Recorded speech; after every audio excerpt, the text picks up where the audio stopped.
Where common sense fails. With your hosts, Chris and Drew. Warning, content may be hot. Prepare yourself. Okay, let's go.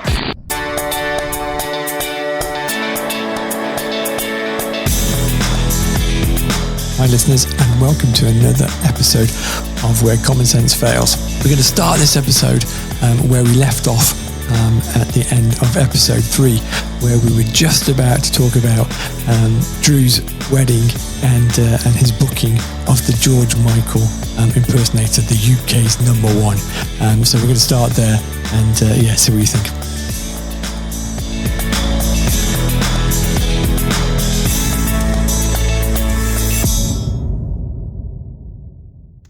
I think I was fairly preoccupied that afternoon, evening that actually I've just got married to my beautiful wife and I seem to be losing her to Wayne Dilks. So was that his name? He hadn't changed his name then to George. No. His name is Wayne Dilks. We had about our wedding, but you can tell him how. Oh man. I love telling stories for any of you that haven't already noticed, right? But you go through life and there are moments in your life that will stick with you forever, right? And you'll be able to recall them. And they are moments. And this, I am pleased to say, as you can probably tell by the reaction when you brought it up, this is one of those moments because it is, oh man, it was just genius. So bless him. So Drew's getting married to Bex, and he's if you ever knew or you ever know Drew, he can be a bit scatterbrained at times. he's all over the place. Yeah. And you kind of sit there and you think, oh bless him, he's like a disorganized puppy. It's like the Andrex puppy at times. He runs around and he's so busy doing other things and he kind of forgets things. And that's Drew, right? And I'm not going to knock him for that. He's a lovely guy. Anyway,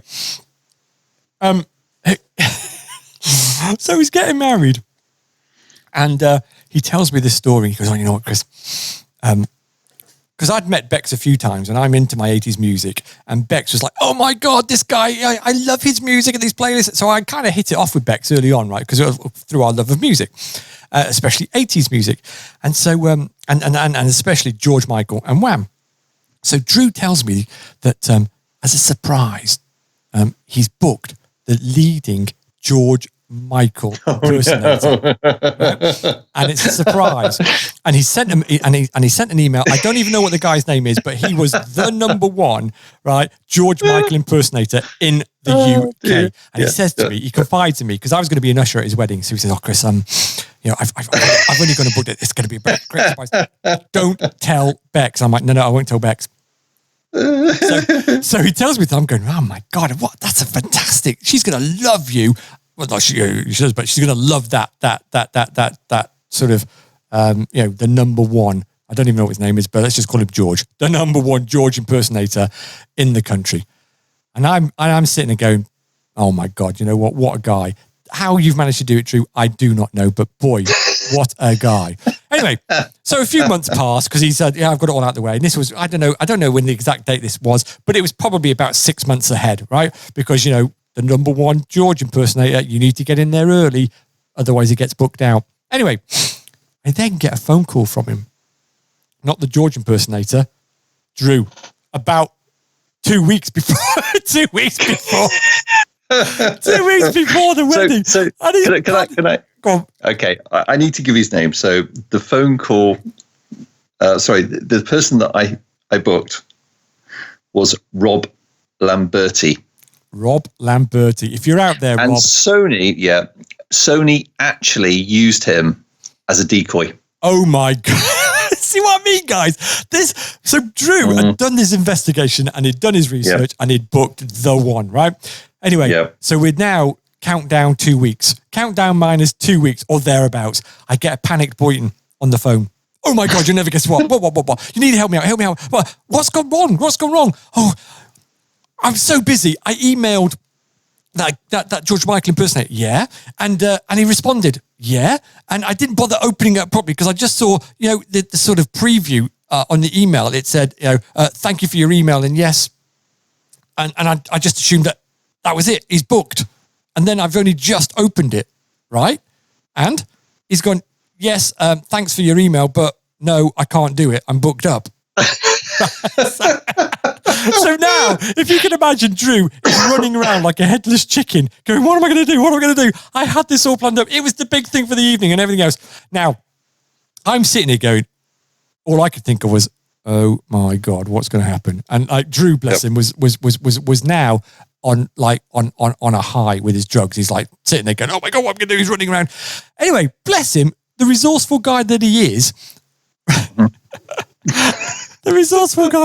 then goes, I've resolved it. I've got someone else booked. And again, I don't know how much of this I can say without sounding a bit, well, he basically said he's got another George Michael impersonator. So I'm like, well done, babe. I don't know how you managed to do it, but hey, he says, so can you help me out in the evening? And this, and that. Of course I can. Anyway, George, I'll call him George, turns up. George. Yep. So first off, I'm thinking, where is he? He said, George is here. And I'm like, where? Where's George? Right. Down there. He's down there. Oh, all right. Okay. Hi, George. How you doing? Meet my fiance. I said, hi, George. Meet my fiance. No, I can't do that. So this guy, he's a lovely guy, right? Is that about right? He had the tan. He looked like him. He was just a little bit heavier. He look like him. He looked gorgeous, right? Compared to George. Yeah. But he was just a little bit chunky and a little bit shorter than I expected. Shorter. Yeah. Now, and again, I don't know if this is a thing of being an impersonator, right? As for you've got to love yourself. Everyone says, you can't love anyone else until you learn to love yourself. Yeah. Anyway, so when it got announced that George Michael is on the stage, Bex and her bridesmaids go nuts. Don't they? They go running to the dance floor and they're like, oh my God. And he kicks off, doesn't he? He's doing a few of the old Wham tracks and this, that, and the other, and blah, blah, blah. And Bex is loving it. Anyway, so I watch a couple of the tracks. And then I go back down to my table where I was sitting. And I'm sitting there, and next minute, I get Bex comes up to me. She did not look very happy, right? And she just looked at me. She went, get him off the stage now. He's been on way too long. It's like an hour and a half in or something. I'm like, what? She says, I like George Michael, but geez, he doesn't know when to shut up. So I had to try and play sort of like, all right, mate, only booked you for like half an hour. Wrap it up. You want to wrap it up? We want to get the proper disco songs on. And he wouldn't shut up. He went on and on. He was the Duracell George, right? And but he was a lovely guy.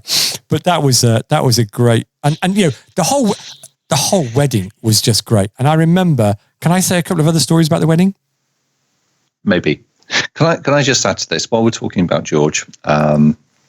Need to frame this in the right way. So a friend of mine, we'll call him Dave, and Dave thought for 5 years after our wedding that it was the real George Michael. No way. He was that drunk. Oh my God. He thought it was the real. And, there's a very situation here is that, he just thought it was because why wouldn't it be?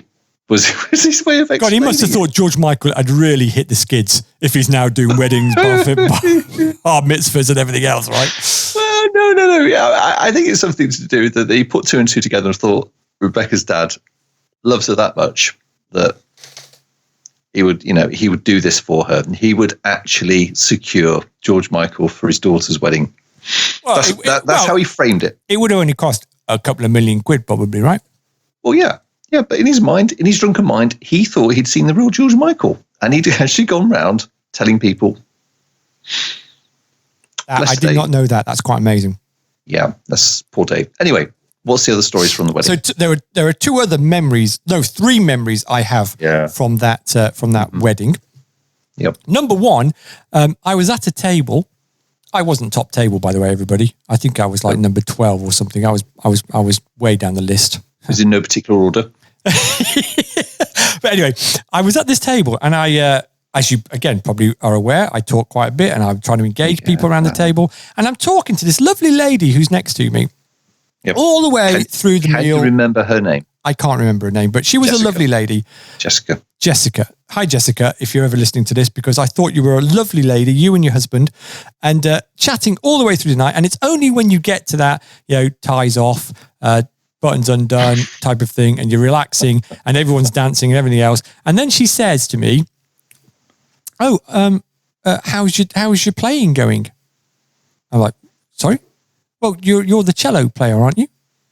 I'm like, cello player? She went, yes, Andrew told us that, there's a Chris on our table and he plays the cello. And I'm like, you're kidding me, right? So for the last 4 or 5 hours, you've sat there thinking I'm a cello player and I've been saying the things that I've been saying to you. You must have thought, don't think much of those cello players. But she was a lovely lady.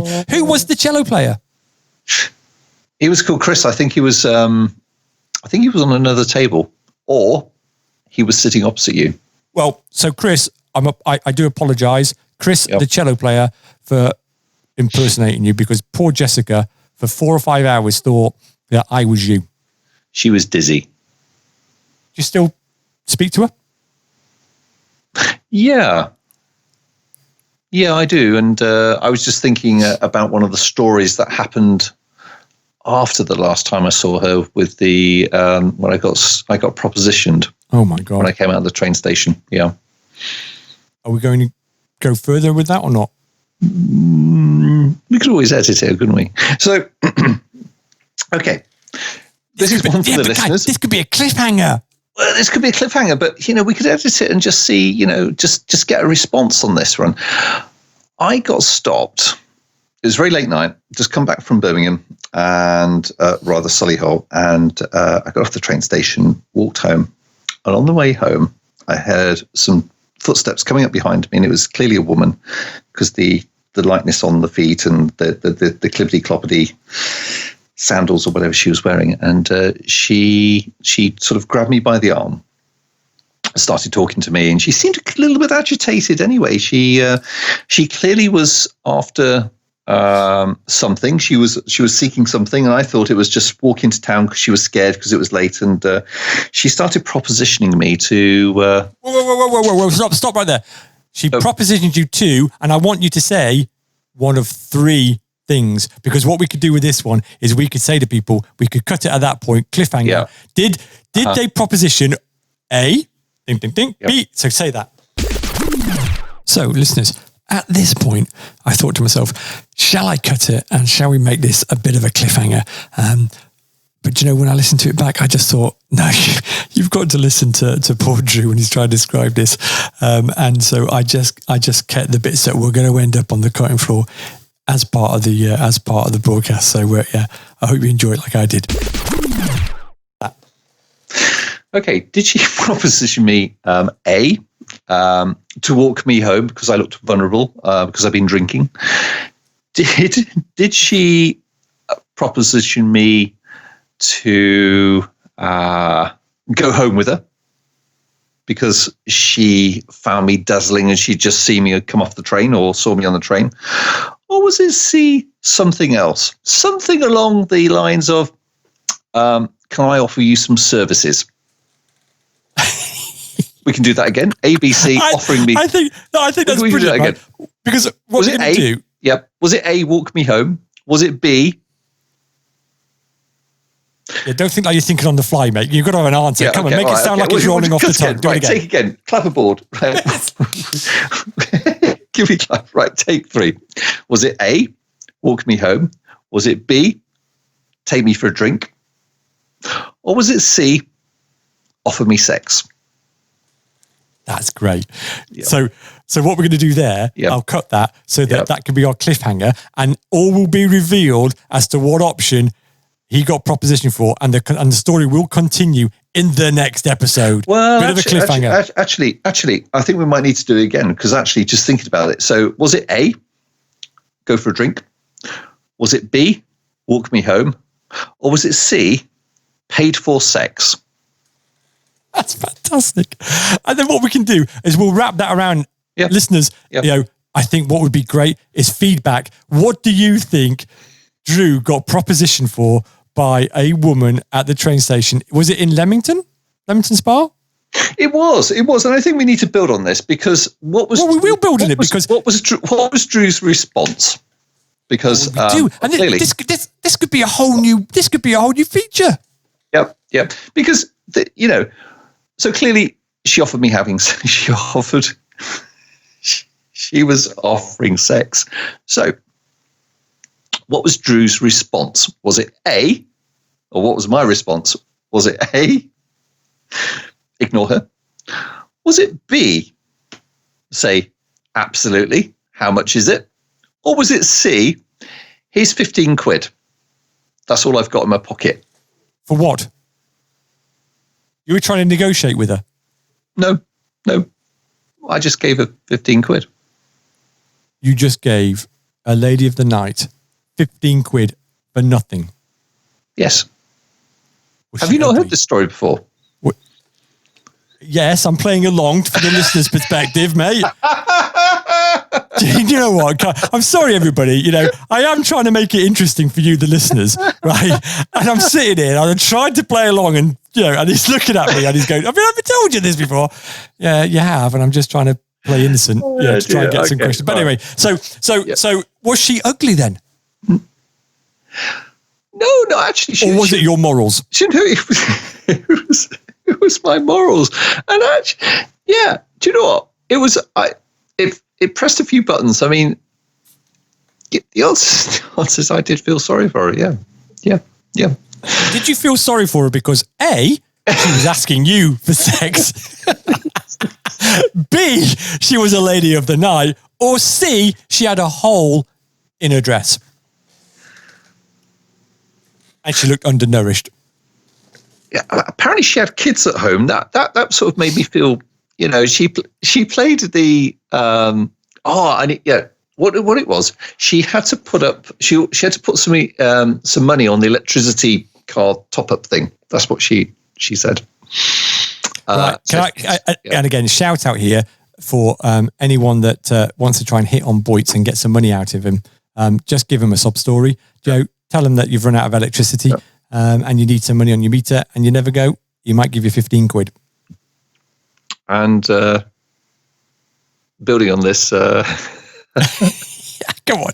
It's a great story. I went to the local corner shop, and she was in there again. And she followed me out and offered me the same story. She obviously had you down as an easy pushover, didn't she? She thought, you know what? This is the easiest 15 quid I've ever earned. Yeah, guess what I did? You didn't give her the 15 quid. I gave her a tenner. So she's had a pay cut. What did you say to her? I was impressed with your last one, love. So I'm only giving you a tenner this time. It's like, especially in a way, it's a bit like the opposite of pay as you go, because I haven't gone or anything else, and but I paid. You did a top up. I did a top up. Yeah. That's funny. I didn't know that bit of the story. Yeah, but, that's true. It's all true. It's quite funny. Bless. Anyway, oh gosh. I mean, getting hit once for, sort of just being propositioned is, it's unnerving, and being hit again for it. I think that was just unlucky. Yeah. But, I don't know if I should tell the story. Maybe not. Of when I was in Leamington and I got propositioned, maybe. How about that story? Well, I think that's another time for another. That's another story for another time, because it is 3 minutes past 9, and we've only been on 1 hour 44 minutes. No, we started at 7. We didn't start at 7 because I was late. Remember, it was about 20 past 7. All right, 20 past. Anyway, yeah, we'll do that for next time. So again, guys, something to look forward to, and a reason to listen to the next podcast, where you will hear. What did Drew do next? What did Drew do next? What did Drew do next? Yeah. Well, and Chris got propositioned in a bar in Leamington, and that's quite a story, I can tell you. It frightened the life out of me, but that's for next time.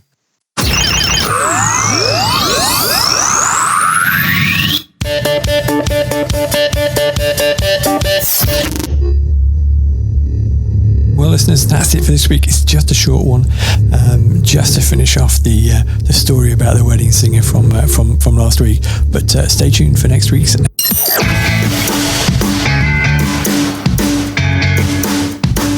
And that's it for this week's episode. Add us to your podcatcher or on iTunes now so that you can make sure you never miss out on another second of our wonderful podcast. We would hate for you to miss out. Have a great week, everyone. Friend us on your socials and let's connect. Listen up. 2020 was a shake-up, but on TikTok, you stepped up and gave it the swipe up. You cheered up, geared up, teared up. You opened your mind up. And when it was easier to give up, you always kept your chin up. 2021, it starts with you. It starts on TikTok.